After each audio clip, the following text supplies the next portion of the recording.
Hello, everyone. Welcome to another episode of the IWillAim podcast. Our topic for today is unlocking your top 5 strength and multiply your potential by 18x. And our special guest is Alfredo Borodowski. Be ready to learn how to shift from strength blindness to strength based living and start turning your dream into reality. Welcome, Alfredo. Thank you, Will. It's a pleasure to be here. And that's a big promise, but I think we are going to deliver. Can you kindly give an introduction about yourself so my audience would get to know more about you? Yes, Will, I did not expect, it was not on my plans to become an expert on positivity and peak performance. I was on top of the world. I was the rabbi of one of the most prestigious congregations in Westchester. And, among my congregants were CEOs of the top corporations in America, Wall Street, the top law firms in Manhattan. I was on top of the world and I didn't think about positivity or about peak performance. I was there. It was Yeah. natural to me until one day in 2013, June 19th, when I was arrested. And in 2 weeks from my arrest, I basically lost everything. I had a manic episode, which was generated by wrong medication. And also, a congregant of mine who was a retired policeman gave me one of those shields, shields, friends and family shields. And manic and with the shield, I began patrolling the highways of New York and telling people how to drive until I was so lucky to show my shield to the fiancé of one of the policemen of one of the towns. And 3 minutes later, I was arrested. I was accused of impersonating a police officer, a very serious Mm. accusation. I was fired from my job and I had an office, facing Central Park, coming from Argentina, middle class. I made it. I was on top of the world. I went every morning, sat with a coffee, put my feet on my desk, watch, look through the window, Central Park, top of the world. I was fired. I was hospitalized. I was diagnosed bipolar. My friends turned their backs on me. All the commitments I had for teaching and lecturing were all canceled. And because I was a rabbi of a prestigious congregation, the press made a circus. In fact, they called me the road rage rabbi. And I was on front page of newspapers from Japan to Ireland. Although I just impersonated the police officer, something serious, but I didn't do any violent act or Yeah. anything like that. And everything collapsed, Will. And I went into deep depression. I was 8 months on a couch on fetal position, unable to move, in complete darkness and obscurity, suicidal. I was hospitalized a couple of more times until something happened. One morning, I stood from the couch and I can't tell you why or how. I woke up to my office, the first floor, and I found on my desk something that I also do not know how it got there. I found a yellow file folder. I opened it and I saw a test on positive psychology I had taken a few years earlier. And I read my top 5 strengths: creativity, love of learning, curiosity, perseverance, and bravery, courage. And will something inside of me, some kind of light. And I said to myself, wow, Alfredo, you had forgotten who you are for 8 months. I rediscovered myself. And a month later, I was back to school, social work school, with depression and with court cases. I went through school with the highest grades. I graduated. I became certified on positive psychology. And I said to myself, now I learned something. I had to go around the world anywhere I can to give people the gift of achieving peak performance by knowing the top strengths. Well, thank you very much for sharing your life story. It's yet both challenging, but then you found yourself and now you're helping a lot of people achieve their peak performance. Let's touch on a topic around that one. I think one of the thought I had is resiliency, right? You often speak about resiliency and unlocking human potential. What do you believe is the biggest barrier that prevents people from seeing their own potential? Yeah, by the way, resilience is usually defined as bouncing back. Yeah. And I don't like that definition. I will challenge people listening with a better definition, I think. Resilience is not about bouncing back, it's about bouncing higher. Yeah. Okay, because if you just bounce back, you cannot learn anything from the failure. The bouncing has to bring you a step higher than when you fail. Okay, that's a kind of resilience I like. Now, we know from science, done here, much research done Mm. here in America, that 70% of people do not know their strengths. Wow, that's a lot. That's very Oh, high. yes. There is an epidemic of strength blindness. And we know also from studies that if you know your strengths, you are 9 times more capable of achieving your full potential. That if you know them, Will, if you apply them 18 times more capable of achieving your potential, that means that people are basically functioning 9 times below their natural capacities by not knowing their strengths. Then, when we talk about resilience, how can we be resilient if we are not even knowledgeable of the tools we have? It's like, like I tell, sometimes to CEOs of corporations, I give them the most simple example.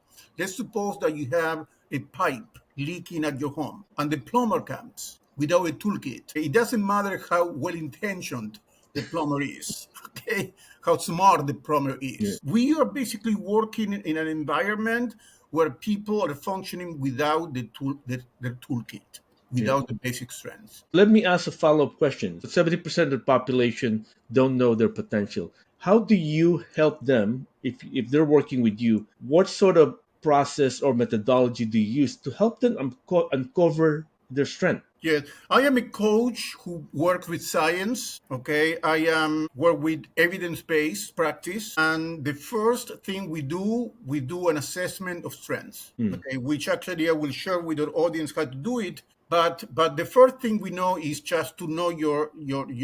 There are 24 strengths of positive psychology. Clearly, there are many strengths, more than 24. But we know from research there are 24 that were repeated in humanity across time and geography, from Greeks to Eskimos. These 24, such as Hmm. creativity in my case, or love of learning, but also humor, Hmm. leadership, teamwork, forgiveness, gratitude. Then there are 24, and the first thing I do is an assessment of where the 24 fall within a specific person. And then I give you the 24 in order.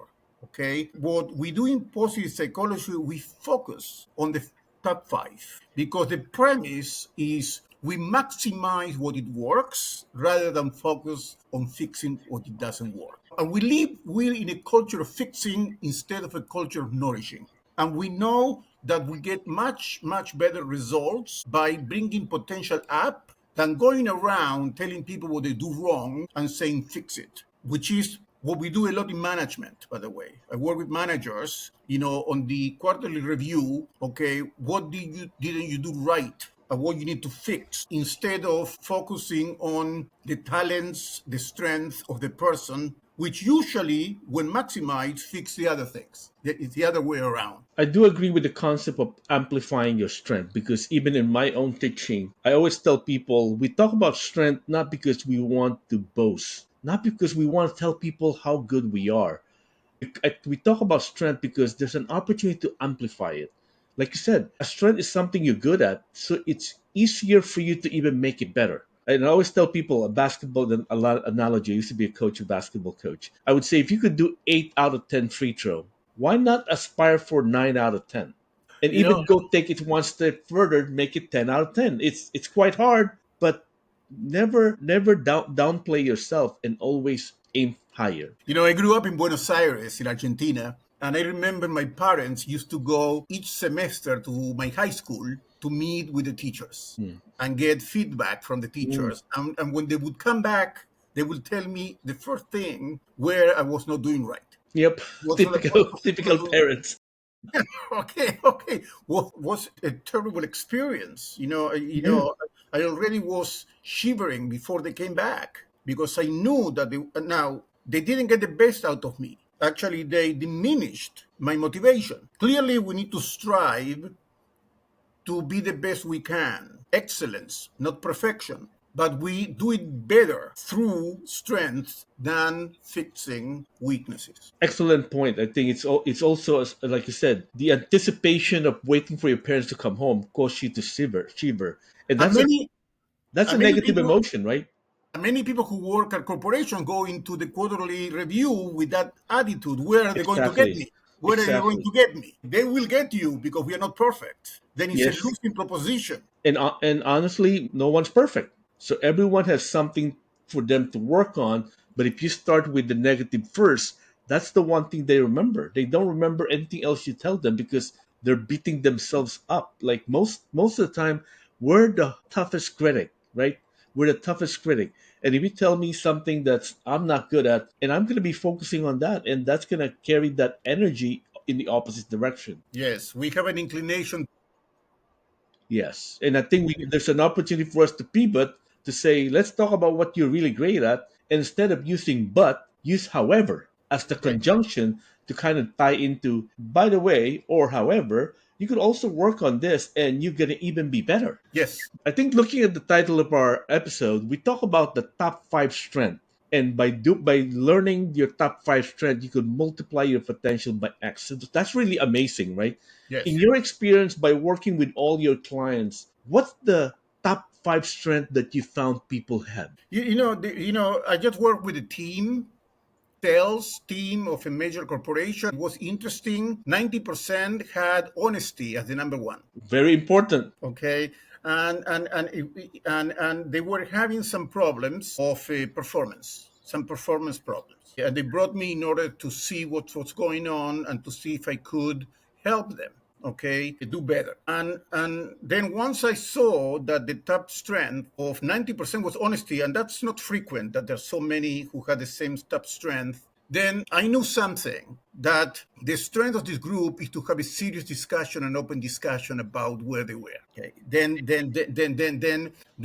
every, because all the strengths are positive, then doesn't really matter what the top five strengths are, Oh, because if you interesting. use them well, they will bring you to where you need to get through a different path. Okay. Then once people know their top five strengths, which we call signature strengths, then the question that they always ask themselves is a natural question: what do I do with them? Amplify. And nobody wants to know and not go to the next question, and what? What do I do with it? What is incredible is that the first step is to know them, Yep. but the application comes naturally. And there are different strategies. One strategy I give them is to stop 4 times a day, for example, and write down which strength you used the half an hour before. Ah, okay. It's building awareness. Exactly. That it's all about awareness. Once you do that for a week, then you have on a piece of paper a map and patterns of strengths. And you will see that they are repeated. And you will see when you use them, which situations. And by just being aware, by bringing it from the unconscious to consciousness, Yes. that's when the maximizing begins to take place. Powerful is by shining the light on things that are really relevant, you become better at it naturally. Wow. Being that you work with a diverse community or a group of people, have you seen a recurring pattern in terms of how people underestimate themselves? Yes. I mean, look, if we are in a society where we focus on fixing and at the same time we have a blindness of strength, that's a terrible combination. Yeah. I mean, it's like the perfect storm for lack of self-esteem. You couldn't put a better formula for bringing people down. And what really upsets me, Will, is that it's so easy because you already have the strengths. It's strength blindness. It's not strength acquisition. You don't need to acquire them. You just need to bring them from the unconscious to the intentional application of them. I think that because of the extent of focus on fixing negative stuff, I think that's probably one of the reasons why people don't think much about their strength too. Because a lot of times, like I said, quarterly review is about what you didn't do well on and what you could do to make it better. Instead of here are five things you did really well on and why, and here's an example. And if you work on this one, then things will be better. as a whole, you're blazing the trail. You're leading the pack. You're helping people think about your strengths first before your weaknesses and how to actually amplify those strengths. And so it's really great what you're doing and really commend you for actually changing or shifting people's mindsets. It's very powerful. Thank you. Thank you. I mean, really take it with a lot of pride and meaning. Look, today, I really studied today about gratitude in the workplace. And the study shows that gratitude works best when you are thankful before you ask somebody to do something rather than when you are thankful after the person has done the task. Yeah, exactly. Then gratitude is about actually giving trust that somebody is going to do something, that the reward for what somebody has done. Okay, it's a study, serious study was, and imagine if in the corporations we will have the practice of thanking for what you're going to do rather than a thank you for what you done. What the study showed is that the placement of gratitude, where you place gratitude, has a tremendous impact in the motivation of the person doing the task. Then Wow. we are today so much advanced in positive psychology on how we function. And there are little things that you can do that actually motivate people and bring them to peak performance. It's interesting when you were telling that gratitude before and not just after, right? Because in my experience, in my years of being in the corporate, I always thought of, I don't know how, but it's naturally that it came to me that I want to thank you for doing the work. And I felt when I'm doing that the energy is higher. I could feel the vibration of the energy and the people who's going to be doing the work. The energy they receive is positive. The energy that they carry when you ask for that work that they need to do is higher at a higher level. Therefore, it's not waiting for a reward at the end. It's amazing when you were telling me that story because I've been practicing that myself and I've been seeing the impact, how committed people are. And yet there are people who actually, there are business partner that would call me on a Monday morning and said, you have your people, when I call them on weekend because I have an emergency, they jump in and help me. If they could do it, they do it for, and they never ask any questions, make any excuses. And they said why? Because they're naturally in tune in helping you because your success is their success. I Exactly. always tell people, I'm not going to be successful unless you're successful. I can't count a win as a win if you're not successful because we're one team, right? We're in different we're working in different roles, but at the end of the day, we have one delivery that we need to do. Yes. So it's really amazing how you pivot the thought around being appreciative and expressing gratitude before you even get them to do the work. And I felt the vibration is a lot higher. Look, we know it instinctively. We don't act upon it. By the way, there are many things we know through instinct and habit, stays on the way. Today, we have the scientific tools and studies done by the top psychology, researchers, where we already know how gratitude functions. Then we have moved from common sense or instinct to evidence, which is this happens in the last 20 years through the founding of positive psychology in 1998. Okay. Then when we began doing serious studies at the top psychology labs around the country and there at corporations, where now we are decoding the best practices, positive practices in the workplace. Wow. My next question is, if someone listening today to our episode and they felt like they lost sight of their potential, what do you think should our message be? No, look, first of all, I want to tell everybody that to achieve their potential is right. I think that we have all philosophy, I have a PhD in philosophy. I come from the philosophy field, and you read Aristotle and you read other philosophers, is that you have a right to happiness, Yep. the pursuit of happiness. And what Aristotle defines like as happiness is actually to achieve your full potential. Okay, and I think that it's a right of every person to strive to be to be the best they can be. I think that the question that bothers people internally, they may not articulate it, but is the fundamental question is that at the end of the day, they don't look back and say, I didn't do the best I could with my life. I think that that's the most torturous question. Okay. And I didn't do the best I could with my life. It had to do be the best parent I could be, the best creator I could be. It has so many dimensions. But that's the terrifying question.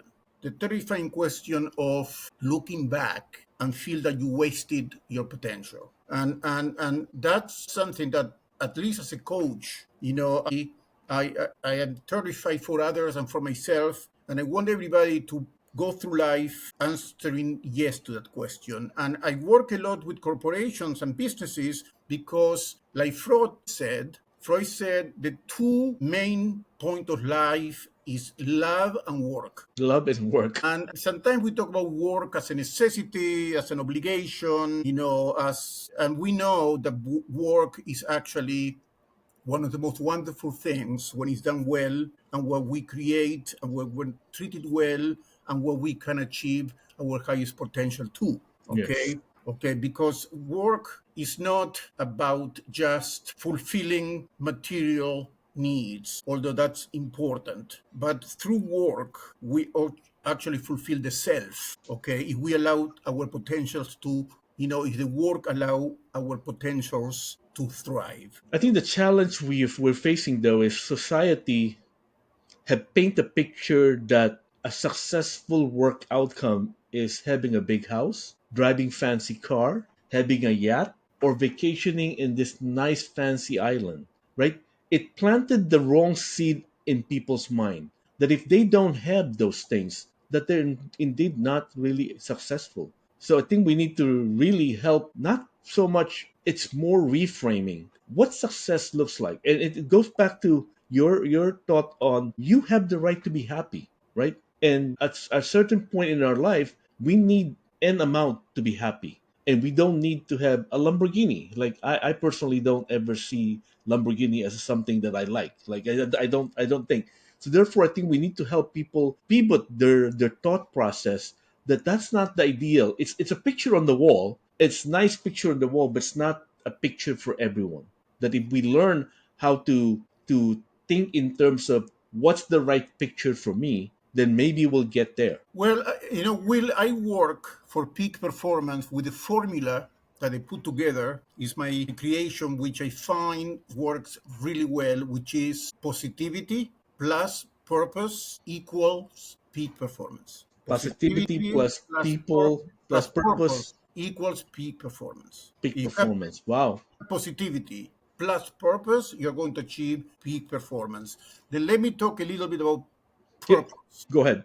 What is purpose? Which is so confusing. People feel or define purpose as the goal. And there is Yes. purpose is not the goal of something. Purpose is the reason why you are doing it. Means of being. And purpose is defined as giving the best of yourself to serve others. Giving the best of yourself to serve Serve others. others. If you do that, what you get is not success. What you get is fulfillment. Which is the ultimate one. Exactly. There is much difference between success and fulfillment. And fulfillment, by the way, comes in three kinds. One is gratitude, which Yep. means you do something for others and they come back to you and say, you really touched my life. That's the highest level. The second level of fulfillment is called growth, Mm. which is they don't come back to you with a thank you, but you witness how others grow. Parents can talk about that one, by the way. Yep. And the third one is inner growth, which is how much you grow by serving others with the best you have. And that's usually 10% of fulfillment. Wow. 90% comes from gratitude and growth, and 10% for inner satisfaction. Then key to not to feel empty at the end, and that's I see that so much, okay, is that you work with purpose. And by the way, that's what I do with companies. There is a new instrument called the Purpose Factor. Came to the market just a few months ago. It's called the Purpose Factor, which is the best instrument will on measuring and expressing purpose for people and companies. Okay. It's a revolution, and it happens to be that I am among the 40 first consultants to be licensed on that instrument. Wow. I'll look into it. Then I do what I bring. Then we begin the process with strengths.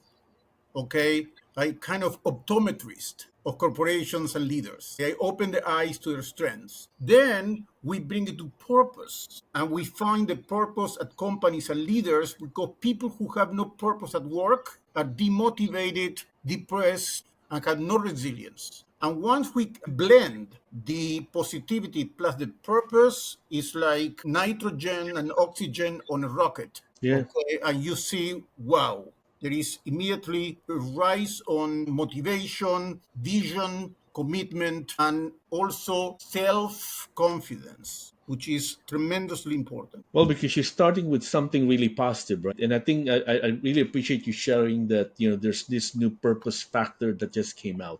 Thank you for sharing that. We did talk about resilience. We talk about understanding your strength. We talk about when you lose yourself, how to find your strength. If there are three takeaways from today's episode, what would those be?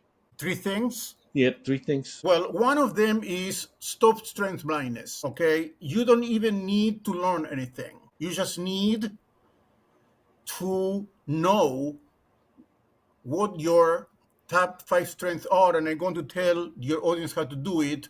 Then don't be among the blind. Be on the 30% of people who function at full Mm, potential because they know the strength. That's number one. Second, transition from a culture of fixing to a culture of nourishing. yeah. Okay, that's That's powerful. okay. And number three, don't confuse purpose with objectives. Objectives are external, our goals are measurable. You need them on a business plan, you need them on a quarterly review. They're external, but what fuels that is purpose, which is internal, is offering the best of who you are for the betterment of others. If you follow those three principles, I assure you that you're on your way to peak performance and satisfaction fulfillment. Thank you for sharing the three takeaway. If my audience wants to reach out to you and engage you and work with you, what's the best way for them to connect with you? I had made it so easily. Will, I used to give my website and my name, Alfredo Borodowski. I don't even know how to spell it myself. Okay. Then I made it so easy. You just text me the word positive. Okay. Text the word positive to a simple number 33777. You just take your phone and you text me positive 3777. We'll send you 3 pages, 3 steps to uncover your five top strengths. Wow. Thank you for sharing that. Thank you for being a guest today, Alfredo. Really appreciate you. It's a pleasure. Let's everybody exercise the right to fulfillment and full potential.